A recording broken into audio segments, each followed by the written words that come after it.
আসসালামু আলাইকুম বন্ধুরা। জাতীয় বিশ্ববিদ্যালয়ে ভর্তি হতে চাও? তাহলে আজকের ভিডিওটি তোমার জন্য খুবই গুরুত্বপূর্ণ।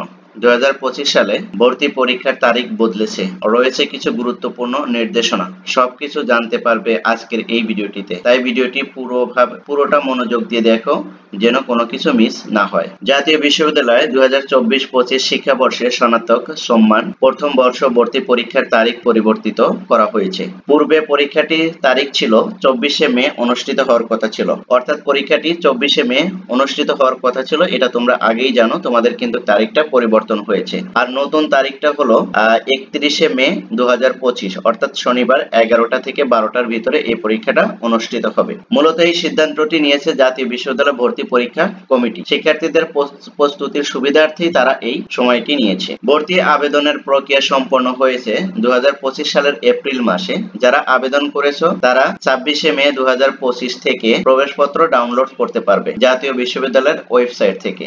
দেখো, কোন ওয়েবসাইট থেকে তোমরা প্রবেশপত্র ডাউনলোড করতে পারবে? এই যে এই ওয়েবসাইট থেকে, ঠিক আছে? তোমরা এটা একটু দেখে নাও। এই যে এখানে ঢুকলেই তোমরা কি করতে পারবে, তোমাদের প্রবেশপত্রটা ডাউনলোড করতে পারবে খুব সহজেই, ঠিক আছে? দেখো, ডাউনলোডের যদি আমি নিয়মটা যদি তোমাদের বলে দিই, তাহলে দেখো কিভাবে। admission.nu.edu.bd, ঠিক আছে? এখানে তোমরা প্রবেশ করবে। প্রবেশ করার পর তারপরে তোমরা কি করবে, অ্যাপ্লিক্যান্ট লগইন এ গিয়ে ইউজার আইডি ও পাসওয়ার্ড দিয়ে লগ ইন করতে হবে, ঠিক আছে? অর্থাৎ তোমাদের যে যখন তোমরা কি করেছিলা, অ্যাপ্লাই করেছিলা, তখন তোমাদের কিন্তু একটা ইউজার আইডি দিয়েছিল, ঠিক আছে? ইউজার আইডি এবং তোমাদের কাছে যে পাসওয়ার্ডটা ছিল সেটা দিয়ে তোমাকে এখানে কি করতে হবে, অ্যাপ্লিক্যান্টে লগ ইন করতে হবে। লগ ইন করার পর তারপর তোমার সেখানে কি করতে হবে, তোমার ইউজার আইডি এবং পাসওয়ার্ডটা দিতে হবে। তোমাদের যারা ইউজার আইডিটা মনে নাই, তারা কিন্তু এটা উঠাতে তোমাদের কিন্তু অনেক কষ্ট হবে। তাই তোমরা কি করবে, যখন তোমরা এই অ্যাডমিশন উঠাতে যাবে, অ্যাডমিট কার্ডটা উঠাতে যাবে, অবশ্যই তোমরা কি নিয়ে যাবে, ইউজার আইডি এবং পাসওয়ার্ডটা মনে রাখবে অথবা লিখে নিয়ে যাবে। তারপরে দেখো, তোমরা ডাউনলোড অ্যাডমিট কার্ডে যাবে, অপশনে গিয়ে এইটা অ্যাডমিট কার্ডটা প্রিন্ট করলে অটোমেটিকলি বের হয়ে যাবে, ঠিক আছে? তারপরে দেখো, পরীক্ষা পদ্ধতির নম্বর বিভাজন। পরীক্ষা পদ্ধতিটা কিভাবে হবে এবং নম্বর বিভাজন কিভাবে হবে, মার্ক ডিস্ট্রিবিউশনটা কিভাবে, সে সম্পর্কে একটু জানো। জাতীয় বিশ্ববিদ্যালয় ভর্তি পরীক্ষা হবে এমসিকিউ ভিত্তিক, এটা তোমরা জানো। তারপরে বলে দিচ্ছি, চলো এবার দেখে নিই কিভাবে প্রশ্নগুলো হবে, ঠিক আছে? মোট প্রশ্ন থাকবে কতটি? 100টি। মোট প্রশ্ন থাকবে তোমাদের 100টি প্রশ্ন থাকবে, ঠিক আছে? এবার দেখো, মোট প্রশ্ন 100টি এবং প্রতিটি প্রশ্নের মান কত থাকবে? 1 করে থাকবে। প্রত্যেকটা প্রশ্নের মান থাকবে 1। তারপরে দেখো, নেগেটিভ মার্ক, কোনো নেগেটিভ মার্ক নাই। দেখো কোশ্চেনের ধরনটা দেখো, নেগেটিভ মার্কিং কিন্তু কোনো নেগেটিভ মার্কিং নাই। তোমরা যদি পাবলিক ইউনিভার্সিটিতে অ্যাডমিশন দাও, সেখানে কিন্তু দেখবে যে নেগেটিভ মার্ক রয়েছে। এখানে কিন্তু কোনো নেগেটিভ মার্ক নাই, ঠিক আছে? এটা কিন্তু তোমাদের জন্য কিন্তু একটা প্লাস পয়েন্ট যে নেগেটিভ মার্ক নাই, ঠিক আছে? তারপরে দেখো, 5 নাম্বার কত? 5 নাম্বার হচ্ছিল তোমার হলো 35-এ। একদম ইজি। তোমরা যদি একটু ফোকাস দাও, তাহলে কিন্তু এখানে চান্স পাওয়াটা কিন্তু খুবই সহজ অন্যান্য ইউনিভার্সিটির তুলনায়, ঠিক আছে? এবার দেখো, তোমাদের একটু এই নেগেটিভ মার্ক নিয়ে যদি একটু কথা বলি, এটা একটু দেখো। যেহেতু তোমাদের নেগেটিভ মার্ক নাই, তাহলে তোমরা কি করবে? 35-এ পাস, 35 পাইলেই কি তোমরা চান্স পাবে? না, 35 পাইলেই তোমরা চান্স পাবে না। তোমরা পাস করতে পারো, কিন্তু চান্স পেতে হলে অবশ্যই তোমাদেরকে মেরিট লিস্টে থাকতে হবে, তাই না?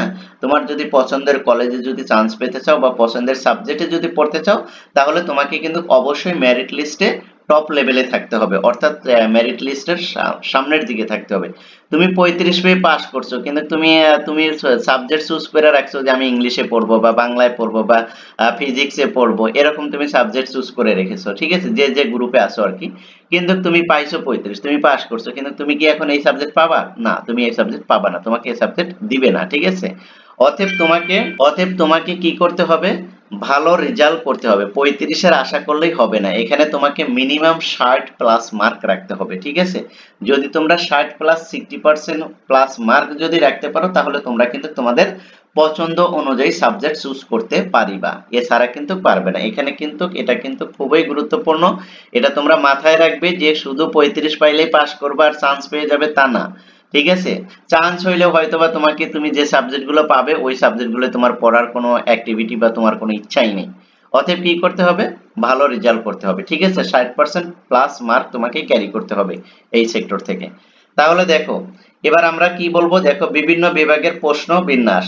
মানবিক বিভাগে কি কি প্রশ্ন হবে, কোন কোন বিষয়ে প্রশ্ন হবে সেটা একটু দেখো। মানবিকে দেখো বাংলা আছে, ইংরেজি আছে, সাধারণ জ্ঞান আছে, এই তিনটা সেক্টরে প্রশ্ন হবে, ঠিক আছে। আর বিজ্ঞান বিভাগে দেখো গণিত, পদার্থ, রসায়ন ও জীববিজ্ঞান। গণিত, পদার্থ, রসায়ন ও জীববিজ্ঞান, এখানে কিন্তু ইংলিশ নেই। তারপর দেখো ব্যবসায়ী শিক্ষাতে আছে হিসাব বিজ্ঞান, ব্যবস্থাপনা, মার্কেটিং, ইংরেজি। ওকে, তাহলে যে যে ইউনিটে পরীক্ষা দিবে তারা কিন্তু এটা আগে থেকেই জানো, তারপরে বলে দিচ্ছি, ঠিক আছে।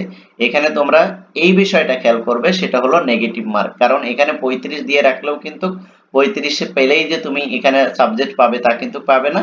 ভালো অবশ্যই তোমাকে করতে হবে, ঠিক আছে। এবার দেখো ভালো রেজাল্ট করতে চাইলে তোমাকে কিছু টিপস দিতে হবে, সেই টিপস গুলো একটু ফলো করো। যে কয়দিন সময় আছে, অর্থাৎ তোমার হাতে আর যে কয়দিন সময় আছে এই কয়টা দিন মিনিমাম 4-5 ঘন্টা একটু দেখো, দেখলেই তুমি এখানে পাস করবে বা ভালো রেজাল্ট করা পসিবল, ঠিক আছে। আর একটা বিষয় যেটা না জানলেই না হয়, সেটা হলো যে তোমাকে অবশ্যই অবশ্যই বিগত বছরের প্রশ্নগুলো সলিউশন করতে হবে, ঠিক আছে। বিগত বছরের যেই প্রশ্নগুলো আছে এগুলো তোমাকে কি করতে হবে, সলিউশন করতে হবে। তাহলে তুমি বুঝতে পারবে যে বিগত বছরে কি কি কোশ্চেন আসছে এবং কোন ধরনের প্যাটার্নে কোশ্চেনগুলো আসে সেটা তুমি বুঝতে পারবে। তাই তুমি কি করবে, এখান থেকে ভালো করার পসিবিলিটিটা অনেক বেশি থাকবে তোমার। আমি তোমাদেরকে রিকমেন্ড করবো যে কয়দিন সময় আছে এই কয়দিন তোমরা কি করো, 4-5 ঘন্টা পড়ালেখা করো, আর বিগত বছরের যে কোশ্চেনগুলো আসছে ওগুলো বেশি বেশি করে অ্যানালাইসিস করো। ওগুলো যদি অ্যানালাইসিস ঠিক মতো করতে পারো তাহলে 100-এ 100 তোমার চান্স হবে এবং ভালো একটা মার্ক তুমি এখান থেকে ক্যারি করতে পারবে, ঠিক আছে। তারপর দেখো মূল বইয়ের পাশাপাশি শর্টকাট এগুলো দরকার নেই, এখন যে সময় কয়টা যে কয়দিন সময় আছে, অর্থাৎ তোমার কাছে আজ হলো 23 তারিখ মেবি, ঠিক আছে, 23 তারিখ অর্থাৎ 31 তারিখে তোমার পরীক্ষা। এই যে এক সপ্তাহ সময় আছে এর ভিতরে নতুন করে আর কোনো কিছু পড়া দরকার নেই। এখানে একটু সংযোজন থাকবে, সেটা হলো তোমার হলো সাধারণ জ্ঞান। দেখো সাধারণ জ্ঞান নিয়মিত ঘটনাবলীগুলো পড়ে যাবে, ঠিক আছে। আর অনেকেই বলে থাকে যে সাধারণ জ্ঞান একদম একবারে পরীক্ষার আগ পর্যন্ত, না, পরীক্ষার আগ পর্যন্ত তোমার দেখা দরকার নেই, ঠিক আছে। কারণ অলরেডি পরীক্ষার কোশ্চেন যেটা হবে সেটা কিন্তু সেট হয়ে গেছে। যার কারণে তোমার এই যে এক সপ্তাহ আগে কি ঘটে যাচ্ছে বা এক সপ্তাহে কি ঘটে যাচ্ছে এগুলো তেমন একটা ইম্পর্টেন্ট না, এগুলো আসবেও না, ঠিক আছে। মিনিমাম 15 দিন আগের কোনো 15 দিন, অর্থাৎ তোমার পরীক্ষা থেকে 15 দিন আগ পর্যন্ত এগুলো কোনো কিছু সাধারণ জ্ঞান দিবে না, ঠিক আছে। অতএব তোমার এগুলো নিয়ে টেনশন করা দরকার নেই। এই যে এর আগে যে 1 মাস আগের যে ঘটনা সেগুলো তুমি দেখতে পারো, ঠিক আছে। তারপরে কি করতে পারো, তুমি কিছু মডেল টেস্ট দিতে পারো, ঠিক আছে। বিভিন্ন মার্কেটে বিভিন্ন যে গাইডগুলো আছে এগুলো থেকে ফলো করে তুমি কিছু মডেল টেস্ট দিতে পারো। এগুলো দিলে তোমার কনফিডেন্স লেভেলটা কি হবে, বৃদ্ধি পাবে এবং তোমার কনফিডেন্সটা অনেকটাই বেড়ে যাবে, যেটা তোমাকে সাহায্য করবে পরীক্ষার হলে তোমাকে সাপোর্ট দিতে, ঠিক আছে। তারপরে এর সাথে তোমরা যেটা করবে সেটা হলো যে কি কি নিতে পারবে তোমরা পরীক্ষায়, রাইট। তোমরা পরীক্ষায় কি কি নিতে পারবে, তোমাদের কি করণীয় সেই বিষয়টা একটু দেখি। দেখো পরীক্ষার অন্তত তোমরা কি করবে, 1 ঘন্টা আগে, 1 ঘন্টা আগে তোমরা কি করবে, পরীক্ষার কেন্দ্রে যাবে, অর্থাৎ যেখানে তোমাদের পরীক্ষা হবে তার 1 ঘন্টা আগে তোমরা সেখানে যাবে। কারণ তোমরা বিভিন্ন জায়গা থেকে যাবে, অতএব তোমরা ওই দিন খুব তাড়াতাড়ি বাসা থেকে বের হয়ে যাবে যাতে খুব সহজেই তোমরা তোমাদের কেন্দ্রে পৌঁছতে পারো। মিনিমাম 1 ঘন্টা হাতে নিয়ে যাবে, ঠিক আছে। তারপর প্রবেশপত্র, জাতীয় পত্র এগুলো নিয়েছো কিনা এগুলো রাত্রেই তোমরা কি করবে, একটা ফাইলে রেখে দিবে। সব কাগজপত্র যা যা দরকার আছে, ঠিক আছে, এগুলো তোমরা সবগুলো ফাইলে আগে থেকেই রেখে দিবে, এগুলো যাতে সকালবেলা আর তোমাকে কি করতে না হয়, খুঁজতে না হয়, ঠিক আছে। আর কি নিতে পারবে না, কোনো বই নিতে পারবে না, ক্যালকুলেটর নিতে পারবে না, মোবাইল নিতে পারবে না, এগুলো কিন্তু কোনো কিছুই নিতে পারবে না। যদিও তোমরা নিয়ে যাও এগুলো কিন্তু তোমাদের কেন্দ্রে ঢোকার আগেই কিন্তু কি করে দিবে, বের করে দিবে এগুলো, ঠিক আছে, তোমাদের কাছে রাখতে দিবে না এবং তারাও এর রাখার দায়িত্ব নেবে না। অতএব এগুলো যদি নিয়ে যাও তাহলে হারানোর পসিবিলিটিটা থাকে, আর যদি তোমার সাথে কেউ যায় তাহলে তুমি তাদের সাথে এগুলো শেয়ার করে রাখতে পারো, ঠিক আছে। নির্ধারিত কোনো ড্রেস কোড নাই, নির্ধারিত কোনো ড্রেস কোডের কোনো দরকারও নেই। আর পরীক্ষার হলে অবশ্যই তোমরা শান্ত থাকার চেষ্টা করবে, যেগুলো তোমরা পারো সেগুলো আগে আনসার করবে আর যেগুলো পারো না সেগুলো পরে আনসার করার চেষ্টা করবে, ঠিক আছে। এবার দেখো আর আসন বিন্যাসের বিষয়টা, আসন বিন্যাস এ সম্পর্কে তোমরা 3 দিন আগে জানতে পারবে অ্যাডমিট কার্ড পাওয়ার পর, ঠিক আছে। অর্থাৎ পরীক্ষার 3 দিন আগে তোমাদেরকে এসএমএস করে জানানো হবে, অথবা তোমরা কি করবে, বিশ্ববিদ্যালয়ের ওয়েবসাইটে ঢুকেও তোমরা সেখান থেকেও কি জানতে পারবে, ঠিক আছে। তারপরে দ্বিতীয়ত দেখো এবার আসো রেজাল্ট, রাইট। রেজাল্টটা কবে দেয়, রেজাল্টটা 2-3 সপ্তাহের ভিতরেই তোমাকে রেজাল্টটা দিয়ে দিবে, অর্থাৎ 3 থেকে 4 সপ্তাহের ভিতরে তুমি রেজাল্ট পেয়ে যাবে। তারপরে এই রেজাল্টটা তুমি জানতে পারবে wwnu.ac.bd রেজাল্ট #রেজাল্ট, ঠিক আছে। এখান থেকে তুমি কি করতে পারবে, রেজাল্টটা জানতে পারবে। ওকে, আবার তুমি মোবাইলের এসএমএস এর মাধ্যমে তুমি জানতে পারবে।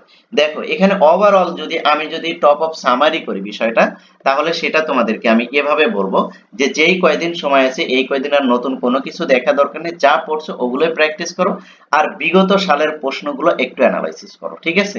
এই কয়দিন তোমরা বিগত সালের প্রশ্নগুলো অ্যানালাইসিস করো, যে বিগত বছরগুলোতে ন্যাশনাল ইউনিভার্সিটিতে কি কি প্রশ্ন আসছে, কোন প্যাটার্নে আসছে সেগুলো একটু অ্যানালাইসিস করো। আর দ্বিতীয়ত তোমরা কি করবে সেটা হলো যে 4-5 ঘন্টা এখন একটু দেখার প্র্যাকটিস করো, ঠিক আছে। আর যারা মানবিক বিভাগ থেকে দিবে, ব্যবসা বিভাগ থেকে দিবে অথবা কি সায়েন্স থেকে দিবে, তারা তো প্যাটার্ন গুলো জানোই কি কি তোমাদের পরীক্ষা হবে, ঠিক আছে। সবগুলোই তোমরা একটু দেখার চেষ্টা করো, যাতে করে তোমরা কি করো যে ওখানে গিয়ে দ্রুত তোমরা এমসিকিউ গুলো কি করতে পারো, ভরাট করতে পারো, ঠিক আছে। আর দ্বিতীয়ত তোমাদের সাথে আমি যেটা কথা বলবো, আমি মনে করি এই টিপসটা হলো সবচেয়ে বেশি ইম্পর্টেন্ট। যারা মনে করো যে পরীক্ষা দিচ্ছ কিন্তু ওইভাবে প্রিপারেশন নাই, তুমি আগে দেখবে যে 100 থেকে 1 থেকে 100 পর্যন্ত তোমার কতগুলো কমন আছে, তুমি সবগুলো দেখাবে যেগুলো তোমার কমন আছে। এবার দেখো যে তুমি তোমার অলরেডি 30টা 35টা হয়ে গেছে, ঠিক আছে। এটা তোমার 100% শিওর যে এগুলো তুমি পারো। তারপরে কি করবে, দ্বিতীয় স্টেপে এসে তোমার যেগুলো কনফিউজড যে এটা না এটা, এ না বি বা সি, এরকম এটা হতে পারে নাকি এটা হতে পারে, ঠিক আছে। এই ধরনের কোশ্চেন গুলো তুমি দ্বিতীয় ইয়েতে করবে, ঠিক আছে, স্টেপে করবে। ফার্স্ট স্টেপ তুমি যেগুলো কমন পাও, যেগুলো তুমি 100% শিওর সেগুলো দাগিয়ে যাবে। দ্বিতীয় স্টেপে এসে তুমি কি করবে, কনফিউজড অর্থাৎ এটা না দুটা, এই দুটার ভিতরে কোনটা যে কোনো একটা হতে পারে, তখন তুমি এগুলো কি করবে, ভরাট করবে, ঠিক আছে। তারপর তৃতীয় স্টেপে যখন তুমি সময় পাবে, তখন তুমি কি করবে, তোমার ইচ্ছা মতো যেটা তোমার কনফিউজড লাগে, একটু তোমার কাছে মনে হয় এটা এটা হবে, সেগুলো দাগ দিয়ে আসবে। অর্থাৎ আমি তোমাদেরকে এটা বোঝাতে চাচ্ছি যে ফার্স্ট স্টেপ তুমি কি করবে, তোমার 100% কমন গুলো, দ্বিতীয় স্টেপে তুমি যেগুলো একটু কনফিউজড আছো দুটি নিয়ে, সেগুলো তৃতীয় স্টেপে একবার সবগুলো ভরাট করবে, কোনোটাই কিন্তু মিস করে আসবে না। কারণ হলো কি জানো, কারণ এখানে যেহেতু তোমাদের নেগেটিভ মার্ক নেই, তুমি আন্দাজে দাগাইলেও যদি তুমি 10টা দাগায় যদি তোমার 5টা হয় বা 3টা হয়, তাতেও তো তোমার লাভ, তাই না। এই কারণে কি করবে, ফার্স্ট স্টেপ তোমার কাজ হলো তুমি যেগুলো পারো সেগুলো দাগাবে, দ্বিতীয় স্টেপ তোমার কনফিউজ, তৃতীয় স্টেপে সবগুলো দাগ দিয়ে আসবে, একটাও মিস করবে না, সবগুলো দাগ দিয়ে আসবে। যাতে করে ওই যে তুমি যে সবগুলো দাগ দিয়ে আসলে এখান থেকে 10টা দাগানোর পর যদি তোমার 3টে হয় 5টা হয়, ঠিক আছে, লাক যদি ভালো থাকে তাহলে তাতে লাভ কি, ওকে। তাহলেই তো তোমার আরো তুমি যেখানে কি 30-35 পাইতা, কনফার্ম তো তোমার 30-35 আছে, সেখান থেকে যদি তোমার কনফিউজ দিয়ে যদি তোমার আরো 10টা আসে, তাহলে তো তোমার অটোমেটিকলি চান্স হচ্ছে, ঠিক আছে।